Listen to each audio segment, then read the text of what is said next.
Mga ka-business, baka samantalahin ko itong pagkakataon na to. Kung po pwede po sana, lalambing ako sa inyo. Supportahan niyo po yung Anime Reactors TV. Solid ka business po yan. Tapos ano po kasi siya, bedridden na po, mga ka-business. So sa pamamagitan ng pagbablog, awa ng Diyos nga, na-monetize na siya. Nagkakaroon siya ng kaunting revenue. Kaya lang maliliit lang kasi yung views niya. Baka pwede po suportahan natin si Anime Reactors TV. Yan. Pero bedridden na po siya. Kaya mapapansin nyo yung at least na mukha niya, pinapakita niya. So, cartoon character. Portahan po natin yan, Anime Reactors TV.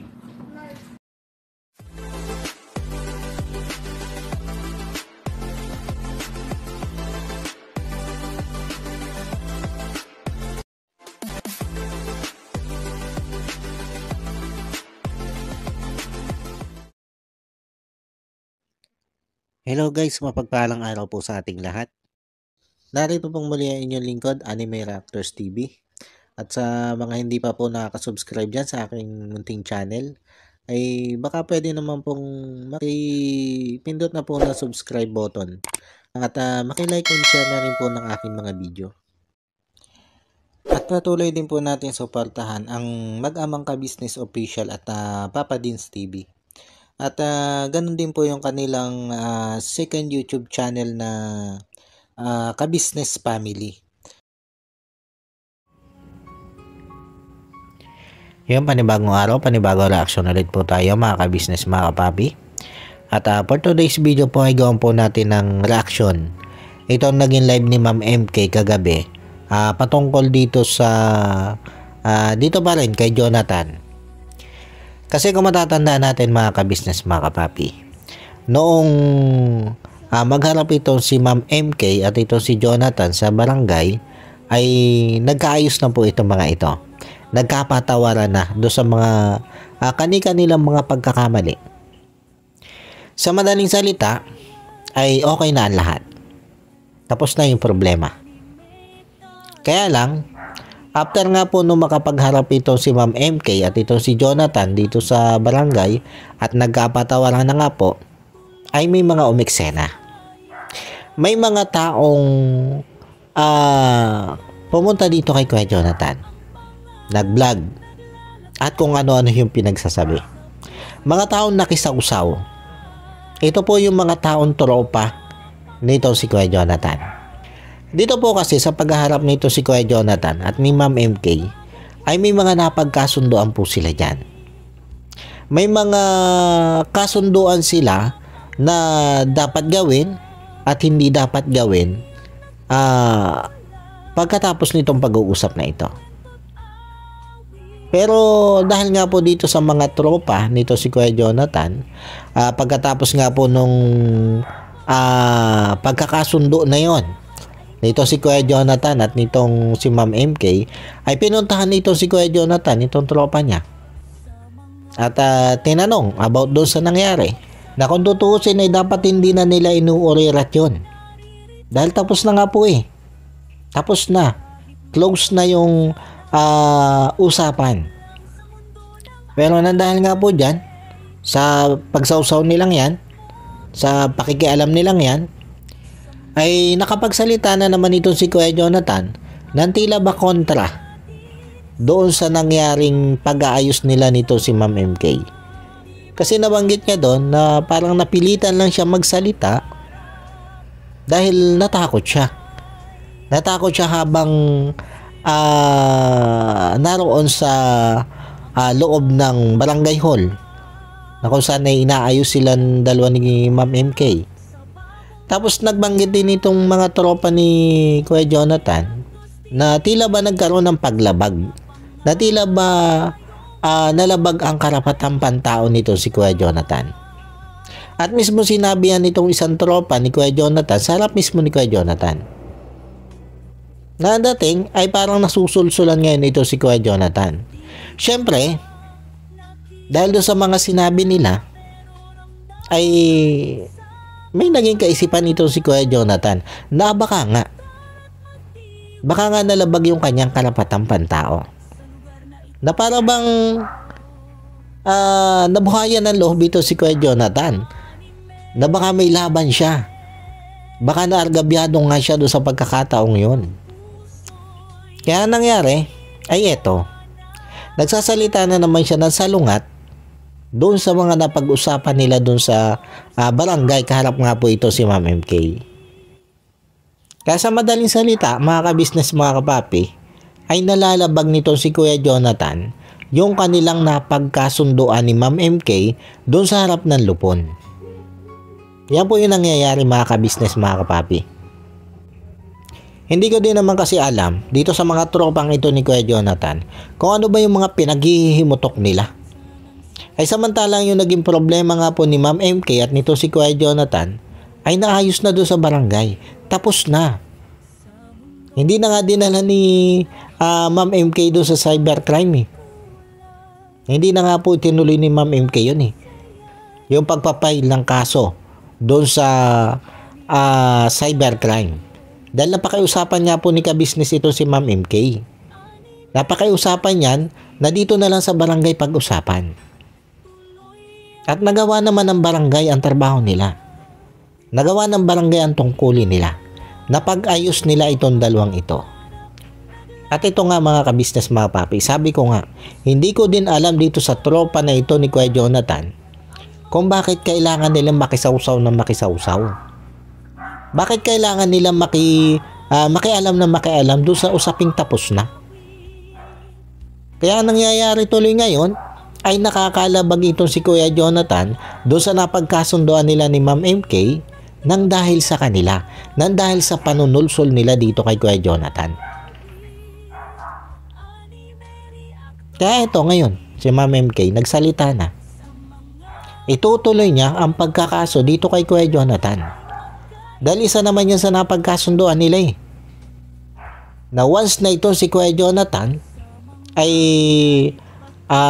binali niya yung kasunduan nila doon sa barangay sa harap ng mga lupon, ay magkakaso ito ng diretso si Ma'am MK. Itutuloy niya yung pagkakaso niya doon sa cybercrime. Kaya alam nyo, mga ka-business, mga kapapi, sa totoo lang, sa nangyayaring ito mismong mga tropa ni Kuya Jonathan na ito ang naglalagay sa kanya sa kapahamakan. Katulad na nga lang po nito, mga ka-business, mga kapapi. Tapos na yung problema. Umuwi na ng Japan si Ma'am MK at sabi nga ni Ma'am MK, nung umuwi siya ng Japan, para siyang nabunutan ng tinik. At may plano pa nga siya na tulungan ito sila Kuya Jonathan. Kaya lang dito nga po sa nangyaring ito, itong pagbablog ng mga tropa ni Kuya Jonathan, dito kay Kuya Jonathan, nagkakaroon ng paglabag itong si Kuya Jonathan doon sa napagkasundoan nila ng Ma'am MK. Yan yung nangyayari. Kaya si Ma'am MK, halip na okay na, ay ito, nagalit na naman. Na-trigger na naman siya. Kasi lumalabas na parang wala ding kwenta yung pinag-usapan nila ni Kuya Jonathan eh. Batay doon sa mga sinasabi ni Kuya Jonathan, lumalabas na parang walang kwenta yung pinag-usapan nila sa barangay. Kasi nga, nakakapagbitaw ito si Kuya Jonathan ng salita dito sa vlog ng kanyang tropa na yun nga, katulad no, napilitan lang siya na magsalita doon sa harap ng mga lupon dahil natakot siya. Kaya lumalabas na hindi bukal sa loob niya. Hindi bukal sa loob niya yung pakikipag-ayos niya dito kay Ma'am MK. Yun yung lumalabas dahil nga dito sa mga sinasabi nito ni Kuya Jonathan. Na nai-vlog naman nitong kanyang mga tropang ito. Kaya sa pangyayari ito, mga ka-business, mga kapapi, ang nagpagulo dito sa naging usapan ni Kuya Jonathan at nito si Ma'am MK ay ang kanyang mga tropang vlogger. Yung mga tropang vlogger ni Kuya Jonathan na yan.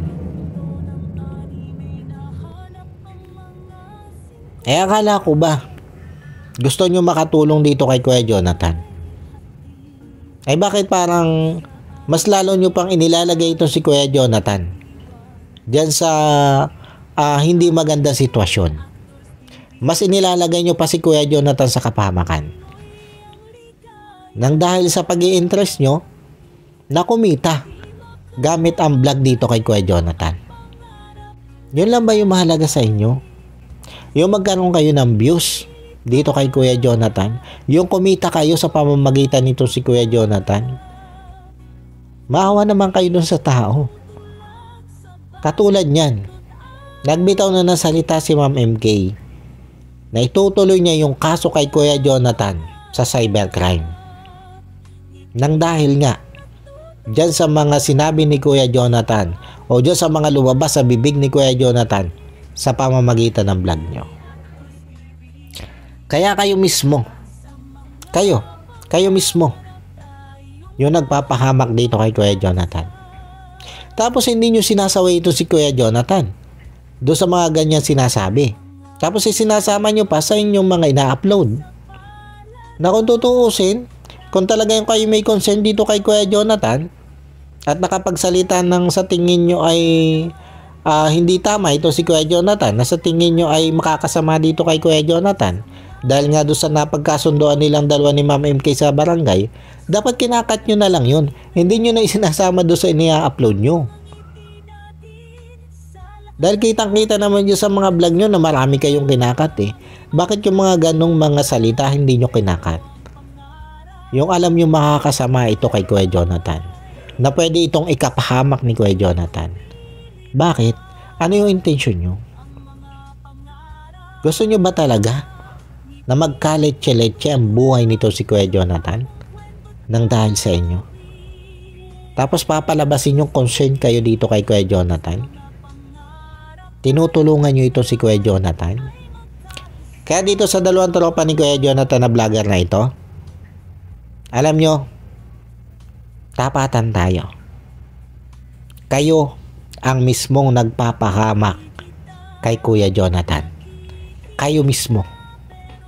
Dahil alam nyo, kung wala kayong intensyong ipahamak kay si Kuya Jonathan, nakita nyo nagkaayos na sila ni Ma'am MK, okay na ang lahat, wala nang problema, nagkapatawaran na. Bakit nyo pa kailangan mag-react ng ganyan? Bakit kailangan nyo pang tanungin ito si Kuya Jonathan patungkol dyan? Bakit kailangan nyo pang usisain ang mga pangyayaring yan? Na nagdulot nga na ito si Kuya Jonathan ay nakapagbitaw na naman ng salita na hindi na nga sumasang-ayon doon sa napagkasundoan nilang yung sa barangay. Ay malinaw naman yan na pag lumabag talaga siya sa kasunduan sa barangay ay makakasuhan siya. Alam nyo naman yan. Alam nyo yun sigurado. Alam nyo na pag itong si Kuya Jonathan ay lumabag doon sa napagkasunduan nila sa barangay ay pwedeng balikan itong si Ma'am MK. Alam nyo yan. Imposibleng hindi. Matatalino kayo, di ba? Pati nga barangay, question nyo eh. Question nyo doon sa pagpapatawag dito kay Kuya Jonathan. Na sinasabi nyo labag sa batas ang ginawa ng barangay. Tapos ayon dito kay Kagwang Wakiwak, ay nagpunta kayo doon sa barangay. At nagkaharap-harap daw kayo doon na mga lupon na itong lupon na humawak dito sa pag-aayos dito sa problema nitong si Kuya Jonathan at nitong si Ma'am MK. Buti na nga lang at mabait yung kapitan nila Boss Wakiwak.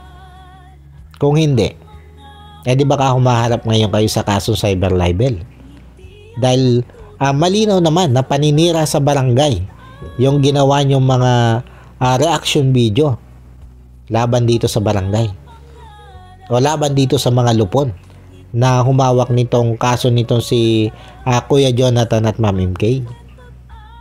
Pasalamat kayo at mabait yung kapitan. At pasalamat din kayo at mababait din yung mga lupon. At napapayag ng kapitan nila na wag na kayong kasuhan ng cyber libel. Si Wakiwak mismo may sabi niyan. Nandun siya sa live ni Ma'am MK kagabi. Nag-comment siya doon.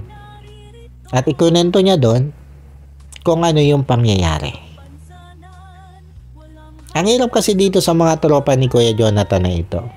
Ang hilig nila makikisawsaw para mag-abuse lang. Ang hilig nila makialam.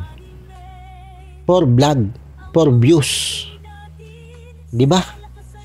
Kasi kung tutuusin, labas na naman sila dun sa kaso ni Kuya Jonathan kay Ma'am MK eh. Kung tutuusin, labas na sila. Anin ko itong isang tropa ni Kuya Jonathan na gumawa ng YouTube channel nito si Kuya Jonathan. Nadawit ito eh. Nadawit ito dahil doon sa sinabi ni Kuya Jonathan, nakasama niya ito habang ginagawa niya yung kanyang video. At ito din yung nag-upload nung video nito si Kuya Jonathan na may mga mapapanirang salita laban dito kay Ma'am MK. Anin ko ito at nadawit ito. Pero sana, doon sa pagkakadawit ng pangalan mo doon, yun lang yung sinabi mo, yun lang ang nilinaw mo sa mga viewers mo. Na kung hindi totoo yung sinasabi ni Kuya Jonathan, ay di yun lang, yung gandong ka lang dapat, hanggang doon ka lang sa paglilinaw na yun. Hindi yung pati yung patakaran at batas ng barangay ay iyong questionin. Na pati itong si Kuya Jonathan ay tila ba hinihibok mo na bumaligtad o magreklamo na hindi tama ang ginawa sa kanya. Na nagkaroon ng paglabag sa karapatang pantao ang barangay sa ginawang pagpapatawag sa kanya. At gusto mong isipin ni Kuya Jonathan na talagang napagkaisahan siya doon sa barangay. Na hindi tama ang napag-usapan nila doon sa barangay. Kaya itong si Kuya Jonathan ay nakapagsalita nga ng napilitan na lang siya na magsalita dahil sa takot. Kasi kung hindi mo pinakailman, hindi ka nakisawsaw, hindi naman makakapagsalita ng ganyan si Kuya Jonathan eh. Kung hindi ka lang nakialam, kung hindi ka nakasawsaw, tapos na yan. Tapos itong isa nyo pantropa, kisawsaw din ang kisawsaw. At sinasabing siya daw ay nadamay din o nadawit din, samantalang hindi naman. 'Di ba? Nagpapaka-guilty. Kaya lumalabas tuloy na may alam talaga siya. 'Di ba? Kasi hindi ka naman magpapaka-guilty ng ganun eh, kung hindi ka tinamaan eh. O 'di ba? Kaya yan, tuloy. Dahil sa pakikialam nyo, tutuluyan ni Ma'am MK itong si Jonathan. Nakasuhan sa cybercrime. Yan ba yung gusto nyo? Para ma-vlog nyo na naman ng maganda-ganda itong si Kuya Jonathan kasi may issue.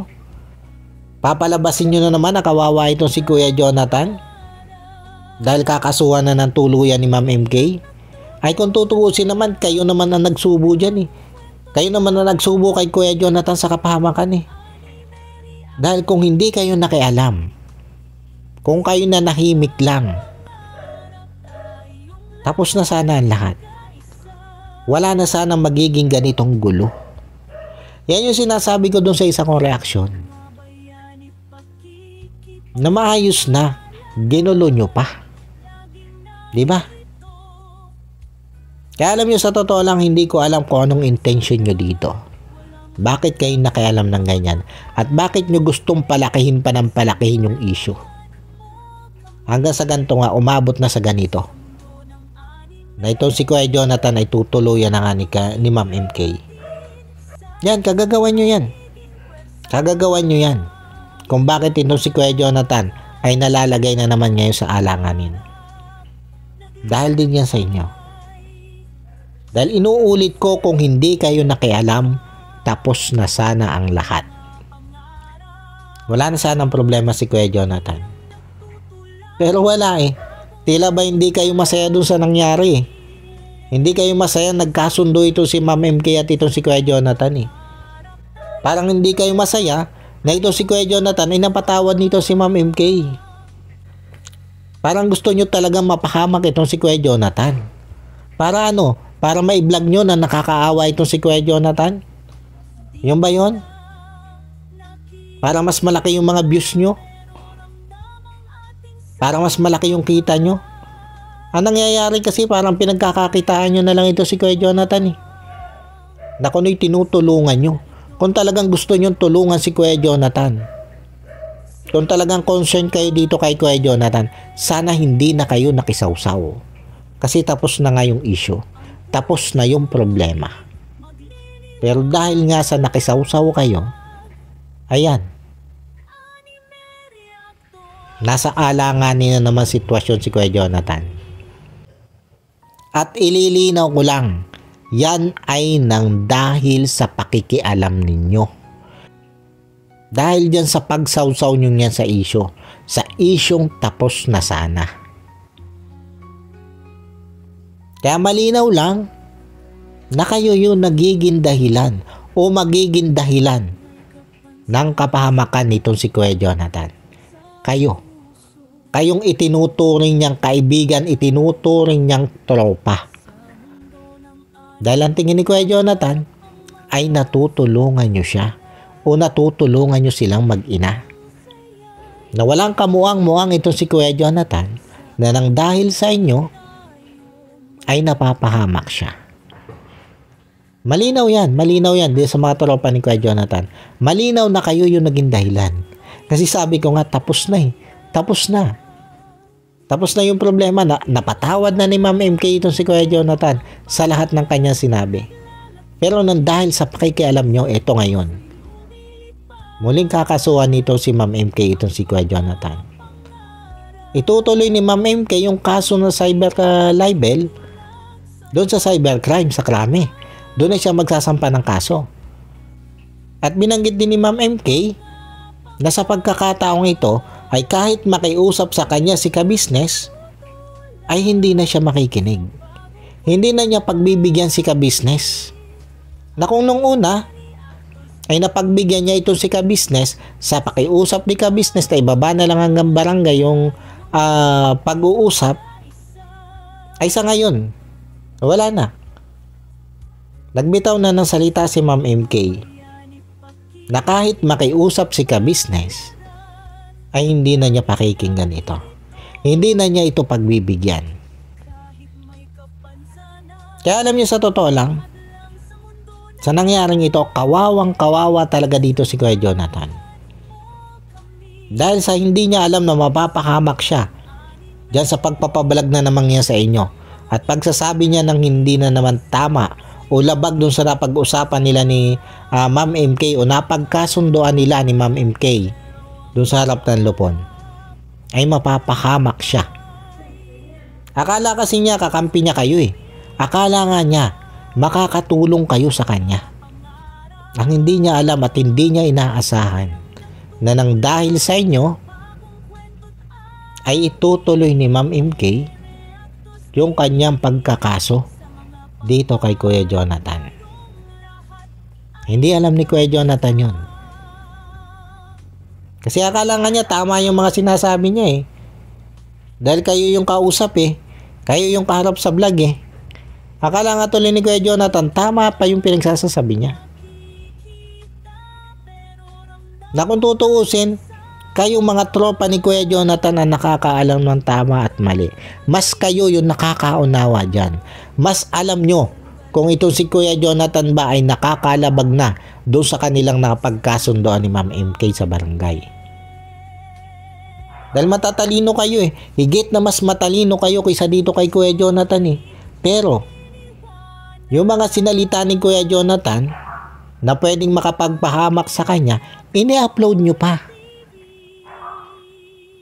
Na kung tutuusin, pwede nyo naman yung i-edit yun at tanggalin na lang para hindi mapahamak si Kuya Jonathan. Pero isinama nyo pa dun sa upload para marinig ng mga viewers nyo. Para marinig din ni Ma'am MK. Diba? Kaya ang nangyayari, ipinapahamak nyo si Kuya Jonathan nang dahil yan sa ginagawa nyong pagbablog sa kanya. Tapos sabi ko nga, papalabasin nyo na tinutulungan nyo, naawa kayo dito kay Kuya Jonathan, sus Maria Josep. Diba? Kayo ang nagpapahama kay Kuya Jonathan. Yun yung totoo. Kaya yun mga kabisnes, mga papi, doon sa mga nakapanood, doon sa live ni Ma'am MK kagabi, ay yun, malinaw naman po sa atin lahat.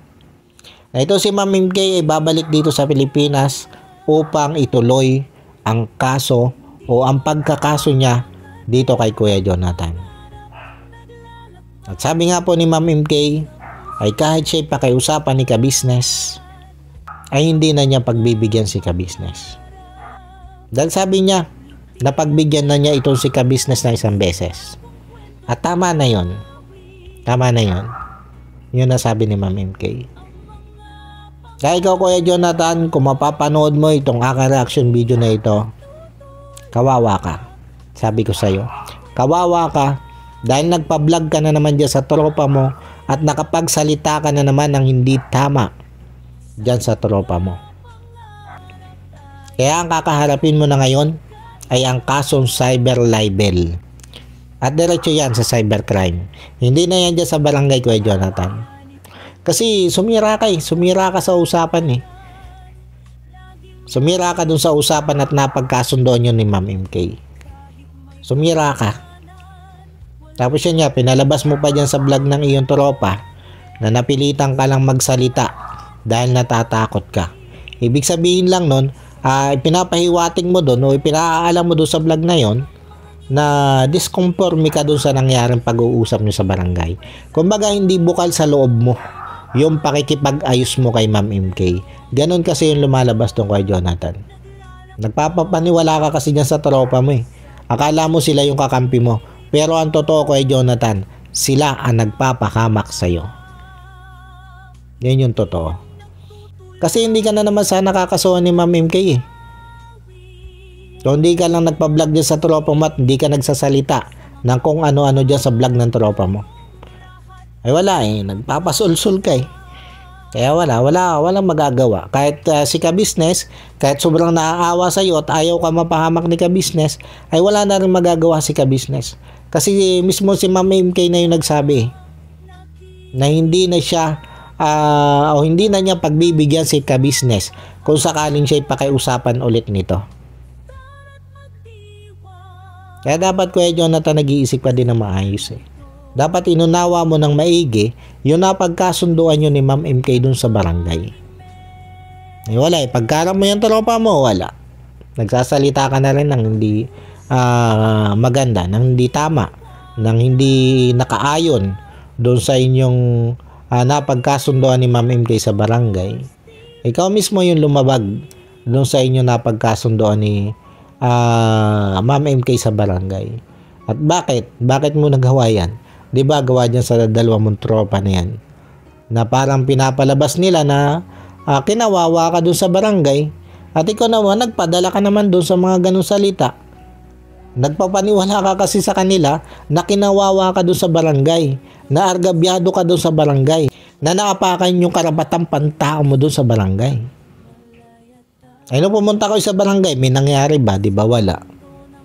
Lumabas lang dun na walang nilabag sila Ma'am MK at mismo ang barangay walang nilabag na karapatang pantao mo. At sa halip nga mapaganda pa yung pagpunta nyo doon sa barangay, ay ito nga nangyari, napapasama ka pa ngayon. Nalalagay ka ngayon sa alanganin. Napasama ka pa. Halip na mapaganda pa yung sitwasyon. Tapos na eh. Wala, api-api na pa kayo nalalaman, di ba? Ayan, na nangyari tuloy. Lumabas, na-disconforme ka dun sa pag-ayos nyo ni Ma'am MK. Nawala talaga sa puso mo yung pakikipag-ayos. Yun yung lumalabas niyan Kuya Jonathan. Kasi alam mo Kuya Jonathan, kung talagang resolbado ka na dun sa pag-ayos nyo, dun sa pag-harap nyo ni Ma'am MK, dun sa barangay, hindi ka na sana sumama dyan sa mga sulsulero mong tropa eh. Hindi ka na sana nagpasulsul dyan. Ay pero wala eh, nagpadala ka eh. Sa gagaling din naman magsalita niyang tropa mo eh. Ang gagaling din nila magsalita at ang gagaling nila mangumbinsi. Kaya napapahama ka tuloy ngayon. Kaya doon sa mga viewers na nakakapanood ng mga vlog nitong tropa ni Kuya Jonathan at nakakapanood ng mga reaction namin at ganun din nakakapanood din ng mga vlog nito si ka-business, ay kayo na po yung mag-isip. Tama po itong tropa ni Kuya Jonathan, matatalino po kayo. Kaya dapat alam nyo kung ano yung tama at mali. Alam nyo kung sino yung gumagawa ng hindi tama dito. Tama po yun. Tama po yung sinabi nitong tropa ni Kuya Jonathan. Matatalino ang mga viewers. Kaya sana nga po, sana po ay magising na kayo. At sana ay makita nyo kung sino ba ang mayroong hindi magandang intention dito. Yan, paano po, hanggang dito na lang po mga ka-business, mga kapapi. At sana po nagustuhan nyo itong aking reaction video na ito. At muli po ay maraming salamat po sa patuloy na sumusuporta at sa wala pong sawang nanonood sa aking mga nare-reaction ng video. Maraming salamat po. At yun, sa mga hindi pa po nakaka-subscribe dyan sa Muntikon channel, ay baka pwede naman po makipindot na ng subscribe button at makilike and share na rin po na aking mga video. At yung bago po tayo tuloy yung magtapos, ay gusto ko lang pong i-shout out at pasalamatan ito sila Ma'am Nerissa ng New Jersey. Shoutout po sa inyo, ma'am, at maraming salamat po sa patuloy nyo pong pagsuporta at sa wala nyo pong sawang panonood sa aking mga nire-reaction ng video. Maraming salamat po, ma'am. At ganun din po dito kay Ma'am Elena Capilio. Shoutout po sa inyo, ma'am, at maraming salamat din po sa patuloy nyo din pong pagsuporta at sa wala nyo din pong sawang panonood sa aking mga nire-reaction ng video. Maraming salamat po, ma'am. At ganun din po dito kay Miss Lucky Me ng Japan. Shoutout po sa inyo, ma'am, at maraming salamat po sa patuloy nyo pong pagsuporta sa aking channel. Maraming salamat po, ma'am. At yun, ganun din po dito kay Ma'am Erlinda Official Vlog. Shoutout po sa inyo, ma'am, at maraming salamat din po sa inyong suporta. At yun, suportahan din po natin yan mga ka-business, mga kapapi. Erlinda Official Vlog. At yung ganun din po dito kay Jewel Channel. Yun, shoutout din po sa inyo. At yung patuloy din po natin suportahan yan, Jewel Channel. At ganun din po dito kay Nana Channel TV. Shoutout po sa inyo. At yung pakisuportahan din po mga ka-business, mga papi, Nana Channel TV. At syempre ganun din dito sa mga magigiting na kagwang ni ka-business. Ito nga po sila Kagwang Wakiwak Official, Kagwang Bay Papaya Official, Kagwang Intoy Official, Kagwang Buknoy Official, Kagwang Bornok Official, Kagwang Bogi Official, Kagwang Bong Official, Kagwang Istong Official, Kagwang Damulag Official. Shoutout po sa inyong lahat at patuloy lang po natin suportahan yan, ang mga magigiting na kagwang ng ka-business. At syempre ganun din po dito sa aking mga kasamang reaktor, na ito nga po sila Taong Gala, Kalingap Turak, Katangay PLC, Ma'am Flores Channel, MK Inday Okray TV, Annalisa Reality Vlog, Alminda Mix Vlog at Joyce 27 TV. Shoutout po sa inyo at muli po ay maraming salamat po and God bless po sa inyong lahat. Anime Reactors, shoutout po. Suportahan natin yan si Anime Reactors TV. Yan, pakisupport po natin. Siya po ay isang bedridden na mga ka-business. Check nyo po yung kanyang YouTube channel, Anime Reactors TV. Siya po siyang bedridden na, ayan, kahit papano nakakagawa-gawa siya ng mga reaction video patungkol sa ka-business official. Suportahan po natin para kahit papano magkaroon siya ng revenue. May magamit siya sa